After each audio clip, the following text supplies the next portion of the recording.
Oui. je savais pas qu'on pouvait prélever une odeur. Je vais prendre l'exemple de ici, la pièce. On sait qu'il y a 2 fauteuils, donc on va supposer qu'il y a eu 2 personnes assises. Dès le début, quand on arrive, si on suppose qu'il y a eu 2 personnes, on fait les prélèvements d'odeur.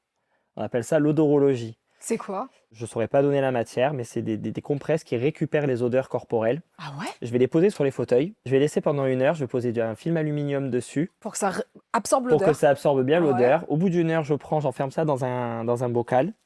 Et si j'ai des suspects, on va récupérer l'odeur des suspects. On va les faire malaxer pendant 10 minutes. Le même tissu, mais différent de celui qui a servi pour la scène.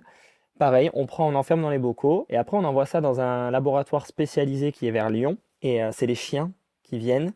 Ils sentent l'odeur de la scène de crime. Ensuite, on a ouvert par terre tous les bocaux avec les odeurs des suspects. Et en fait, ils sentent chaque bocaux. C'est pas vrai. Et ils s'allongent à côté de l'odeur qui correspond avec la scène de crime. Mais c'est C'est dingue! super chouette. Mais Je l'ai je vu une savais fois, pas. c'est super chouette à voir. Mais Oui. je savais pas qu'on pouvait prélever une On odeur. peut prélever les odeurs, ouais. C'est un truc de fou, C'est ça. trop cool. Vous avez déjà résolu des affaires sur base de « Ah, mais il y avait ton odeur sur ce fauteuil, finalement ».